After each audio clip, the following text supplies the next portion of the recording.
सकता है कि नीतीश कुमार के साथ जिस तरीके का व्यवहार हो रहा है उसको देखते हुए समझा जा सकता है कि नीतीश कुमार एक बार फिर से पलट सकते हैं, क्योंकि बिहार में अगले साल विधानसभा चुनाव होना है। तो विधानसभा चुनाव के लिए कहीं ना कहीं यहाँ पे आरजेडी का सहारा लेना पड़ेगा, क्योंकि नीतीश बहुमत भी नहीं पा सकते, लेकिन वो किंग मेकर की भूमिका जरूर अदा करते हैं। लेकिन उनकी जो रणनीति है वो इस प्रकार है कि वो किंग मेकर न बन के वो किंग बनते हैं। लेने की जरूरत है, क्योंकि अब शायद बीजेपी भी नीतीश कुमार को आने वाला सीएम के तौर पर नहीं देखना चाहती, तो वहीं जेडीयू चाहती कि अगर नीतीश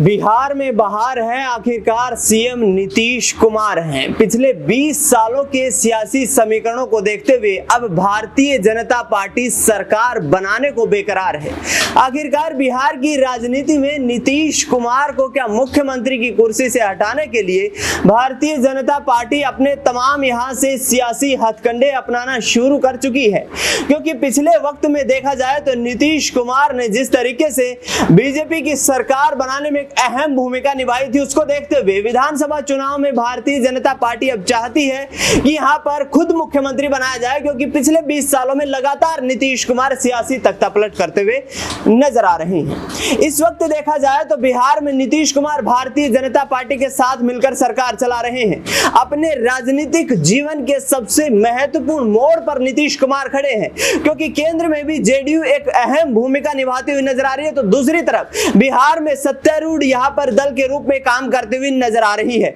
नीतीश कुमार पिछले 20 सालों से लगातार सियासी समीकरण साधने की कोशिशें करते हुए, लगातार सियासी तख्तापलट करते हुए भी नजर आए। इस लोकसभा चुनाव के नतीजे जारी होने के बाद जिस तरीके से तेजस्वी यादव के साथ उनकी फ्लाइट में मौजूदगी नजर आई, उस मौजूदगी ने भी बिहार की सियासत में सरगर्मियां बढ़ा दी। लिहाजा नीतीश कुमार अब विधानसभा चुनाव को लेकर यहां सियासी समीकरण तय करने में लगे हुए हैं। राजनीतिक उत्तराधिकारी की भी तलाश है कि आखिरकार नीतीश कुमार के सीएम कुर्सी से हटने के बाद जेडीयू की कमान कौन संभालेगा, कि जेडीयू संगठन को बचाना एक चुनौती बन जाएगा, और क्या वाकई में नीतीश कुमार इस तरीके के सियासी ताने बाने बुनकर के यहां बिहार की राजनीति में फिर से कोई बड़ा खेल करते हुए नजर आएंगे। न्यूज रूम में इस वक्त मेरी मौजूदगी है, तमाम सहयोगियों से जानने की कोशिश करेंगे कि आखिरकार किस तरीके की रणनीतियां रहेंगी। तनुज मेरे साथ मौजूद हैं। तनुज, किस तरीके से देखते हैं नीतीश कुमार की कार्यशैली को? अब तक पिछले 20 सालों में जिस तरीके से 9 बार मुख्यमंत्री वो बने हैं, क्या वाकई में बीजेपी अब कहीं ना कहीं बड़ी भूमिका निभाती नजर आई? क्योंकि बीजेपी नेताओं की तरफ से ये कहना है कि एनडीए की यहां पर जो लीड करती हुई नजर आएगी विधानसभा चुनाव में, वो बीजेपी नजर आएगी। बिल्कुल, यहाँ पर जिस तरह से देखिए अश्विनी चौबे का बड़ा बयान निकलकर जो सामने आया था दिनेश, जिस तरह से उन्होंने बोला कि यहाँ पर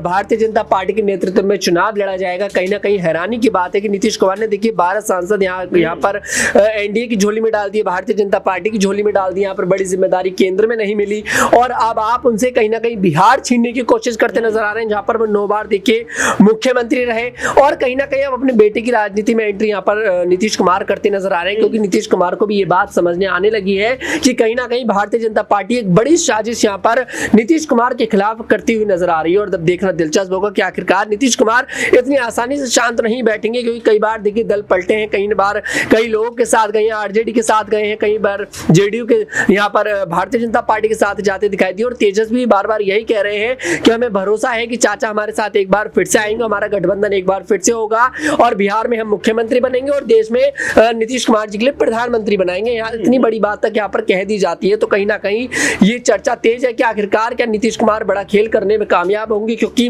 नीतीश कुमार के लिए एक बार भी बड़ी जिम्मेदारी नहीं देना आपने। अब जो मुख्यमंत्री उन्हें बना रखा है उस जिम्मेदारी को भी आप उनसे छीनने के लिए तैयार बैठे हैं। हालांकि देखिए सम्राट चौधरी जो है, जो कि बिहार के डिप्टी सीएम है, वो ये बात कवर करते नजर आ रहे हैं। वो कह रहे हैं, उन्होंने पहले भी कहा था कि बिहार का जो 2025 में विधानसभा चुनाव वो नीतीश कुमार के नेतृत्व में ही लड़ा जाएगा, लेकिन भारतीय जनता पार्टी के नेता और पूर्व केंद्रीय मंत्री का बड़ा बयान निकलकर जब सामने आया, तो वो देखिए उसको इग्नोर नहीं किया जा सकता कि भाई यहाँ पर या तो भारतीय जनता पार्टी उनको फटकार लगाए कि आप ये वाली बात हमारी बिना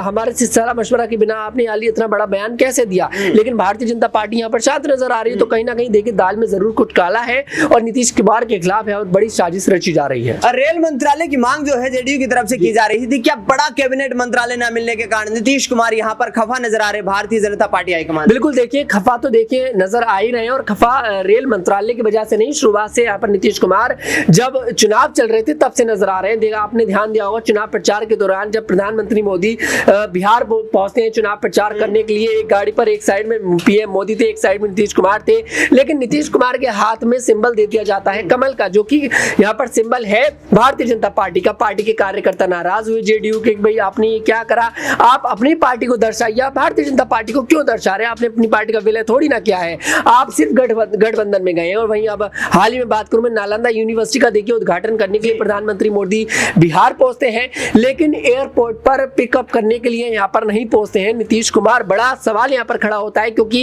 एक तो आप एक गठबंधन में हो और एक रूल होता है जब प्रधानमंत्री आपके स्टेट में जाता है तो सीएम का काम होता है कि वो यहाँ पर स्वागत करेगा प्रधानमंत्री का जाकर, लेकिन नीतीश कुमार ही करते नजर नहीं आए। नालंदा यूनिवर्सिटी में यहाँ पर देखा कि प्रधानमंत्री मोदी अकेले घूमते नजर आ रहे हैं, एक बार भी नीतीश कुमार स्टेज पर उनके साथ नजर आए, लेकिन स्टेज के बाद नीतीश कुमार एक बार भी दिखाई नहीं दिए। तो ये साफ संकेत है कि नीतीश कुमार प्रधानमंत्री मोदी से भी नाराज है और भारतीय जनता पार्टी से नाराज है। और रेल मंत्रालय की मांग करी गई थी, और रेल मंत्रालय की मांग करना मुझे लगता बहुत बड़ा पद यहाँ पर नीतीश कुमार ने मांग लिया था, क्योंकि एनडीए में देखिए रहकर उन्होंने यहाँ पर जो 12 सांसद यहाँ पर दिए हैं, 12 सांसद ने एक बड़ा पद तो यहाँ पर डिजर्व करते नजर आते थे। बिल्कुल, नीतीश कुमार को बड़ा पद डिजर्व करते हुए नजर आते थे, क्योंकि जिस तरीके से लगातार मांग की जा रही थी पार्टी की तरफ से कि इस वक्त निर्णायक भूमिका में जेडीयू केंद्र की राजनीति में सरकार बनाने में मौजूद है, लेकिन आखिरकार नीतीश कुमार के कहने के बावजूद भी और तमाम सियासी अटकलों के बावजूद भी क्या बीजेपी ने केंद्र की सत्ता में अपना दबदबा कायम रखने की कोशिश की? मनीष से अगला सवाल रहेगा। मनीष, किस तरीके से सोचते हैं तेजस्वी यादव का जो बयान है कि नीतीश कुमार को हाईजैक कर लिया भारतीय जनता पार्टी ने, क्या वाकई में नीतीश कुमार परेशानियों में, मुश्किलों में एनडीए में रहते हुए नजर आ रहे हैं? जी बिल्कुल, जिस तरीके से देखा गया लोकसभा चुनाव के दौरान यहाँ पर बिहार में जब प्रधानमंत्री नरेंद्र मोदी का रोड शो हुआ था, तो जिस तरीके से तनुज ने जिक्र किया कि यहाँ पर भारतीय जनता पार्टी का सिंबल थमा दिया गया था नीतीश कुमार को, तो कहीं ना कहीं देखा जा सकता है कि भारतीय जनता पार्टी ने सिर्फ चुनाव जीतने के लिए, सरकार बनाने के लिए गठबंधन किया है, ना कि किसी पार्टी को सपोर्ट करने के लिए। देखा जा सकता है कि नीतीश कुमार के साथ जिस तरीके का व्यवहार हो रहा है उसको देखते हुए समझा जा सकता है कि नीतीश कुमार एक बार फिर से पलट सकते हैं, क्योंकि बिहार में अगले साल विधानसभा चुनाव होना है। तो विधानसभा चुनाव के लिए कहीं ना कहीं यहाँ पे आरजेडी का सहारा लेना पड़ेगा, क्योंकि नीतीश कुमार की पार्टी जेडीयू कहीं ना कहीं आरजेडी के सहारे ही विधानसभा के चुनाव जीतती रही है। तो कहीं ना कहीं तेजस्वी यादव का समर्थन और लालू प्रसाद यादव का समर्थन जो है नीतीश कुमार के लिए काफी ज्यादा अहम हो जाता है विधानसभा चुनाव को लेकर। लेकिन अगर बात करें बीजेपी की, तो बीजेपी इतनी मजबूत विधानसभा चुनाव को लेकर नहीं दिखती है कहीं भी देखा जाए। तो अब देखा जा सकता है जिस तरीके से 2025 के चुनाव, विधानसभा चुनाव को लेकर यहाँ पर रणनीतियां बनाई जा रही है, उसको देखते हुए ये समझा जा सकता है कि बिहार में जरूर यहाँ पर कोई बड़ा खेला होने वाला है। नीतीश कुमार कोई ना कोई बड़ी चाल यहाँ पर चलते हुए नजर आ सकते हैं। लेकिन जिस तरीके से यहाँ पर देखा जाए मनीष, तो लगातार बीजेपी नेताओं की तरफ से जो बयानबाजी हो रही है, वो क्या जेडीयू कार्यकर्ताओं के लिए एक यहाँ पर आत्मविश्वास में गिरावट देखने को वाला फैसला है? क्योंकि जिस तरीके से एनडीए लीड करता हुआ, यहाँ पर एनडीए को लीड करती हुई भारतीय जनता पार्टी नजर आ रही है, क्या इस फैसले को लेकर कहीं ना कहीं संगठनात्मक रूप से नीतीश कुमार कोई बड़ा फैसला ले सकते हैं? जी बिल्कुल, जिस तरीके से देखा गया, जब यहाँ पर मंत्री पद का यहाँ पर चुनाव हो रहा था, तो यहाँ पर देखा गया कि भारतीय जनता पार्टी ने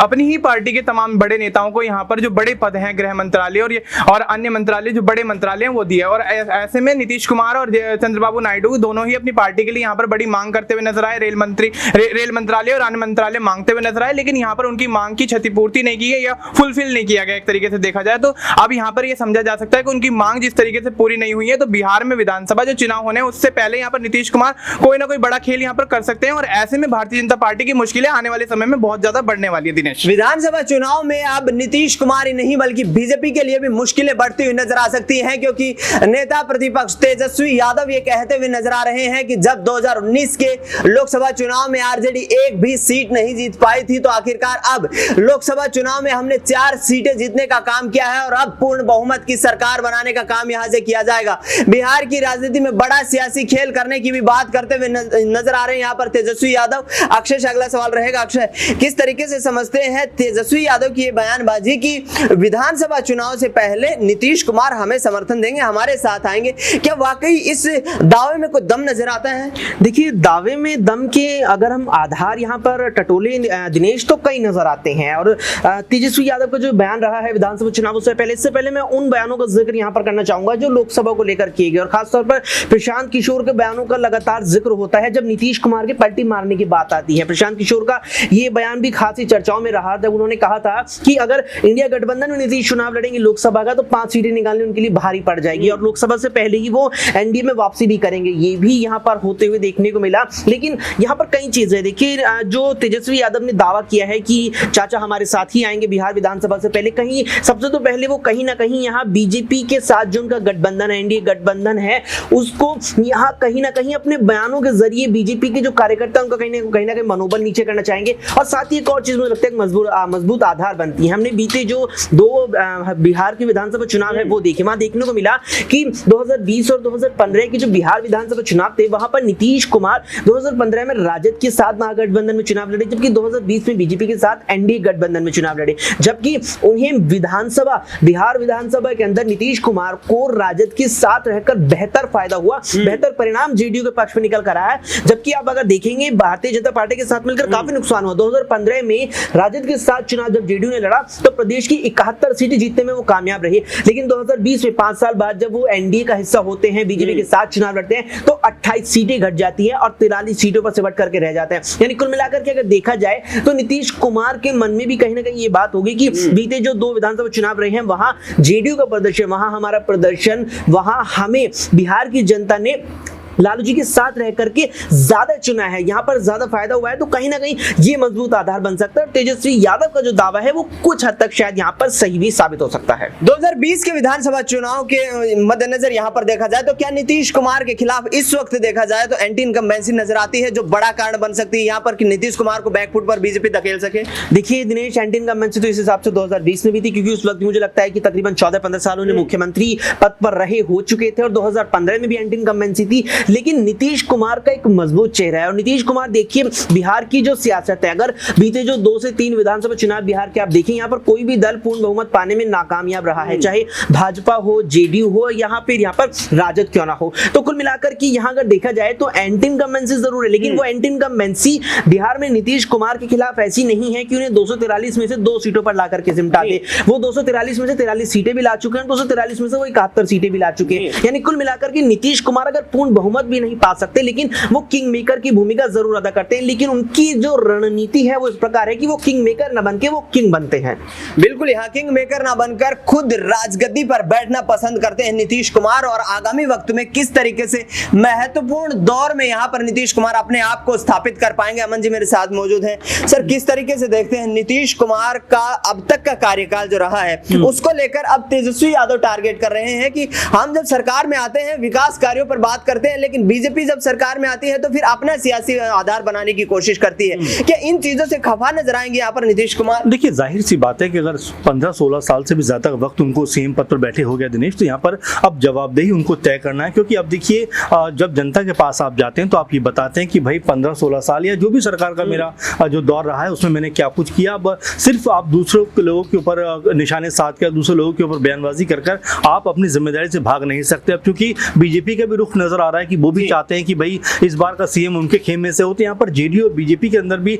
एक तनातनी का माहौल बनता हुआ दिखाई पड़ रहा है। वहीं तेजस्वी की बात करें तो यही बात कहते हुए दिखाई पड़ रहे हैं कि बीजेपी और जो जेडीयू है ये दोनों मिलकर बिहार को एक तरीके से विकास के मामले बहुत पीछे लेकर जाने वाले हैं। और जिस तरह से बिहार को विशेष राज्य का दर्जा मिलना चाहिए, विशेष पैकेज मिलना चाहिए, लेकिन इन सब की बात ना होकर कहीं ना कहीं अब भी बीजेपी और जेडीयू के बीच में सत्ता की लड़ाई कहीं ना कहीं देखने को मिल रही है। तो जाहिर बात है कि आने वाले दिनों में जरूर इसको लेकर आपस में तनातनी का माहौल होगा। और यहाँ पर अगर तेजस्वी ने जिस तरह से नौकरी को लेकर लगातार कह सकते हैं कि अपनी जो कैंपेनिंग की है, लगातार प्रचार प्रसार किया है, अगर वो ठीक बैठा तो आने वाले दिनों में तेजस्वी यादव बिहार में सरकार बनाने के सबसे बड़ा अपना दावा पेश कर सकते हैं। क्योंकि जिस तरह का माहौल उनके पक्ष में दिखाई पड़ रहा, तो ये मानकर चलना पड़ेगा कि बीजेपी और नीतीश कुमार को यहाँ पर उनसे सावधान रहने की जरूरत है। क्योंकि अब शायद बीजेपी भी नीतीश कुमार को आने वाला सीएम के तौर पर नहीं देखना चाहती, तो वहीं जेडीयू चाहती है कि अगर नीतीश कुमार सीएम नहीं बनते तो उनका बेटा निशांत कुमार जो है वो सीएम की गद्दी पर आते हुए नजर आए। अमन जी, इंडिया अलायंस जो है एकजुट होकर चुनाव लड़ने की बात विधानसभा चुनाव में करता नजर आ रहा है। क्या वाकई में कांग्रेस पार्टी और आरजेडी के बीच इस तरीके का कोई सामंजस्य बैठ पाएगा जिसके आधार पर जो है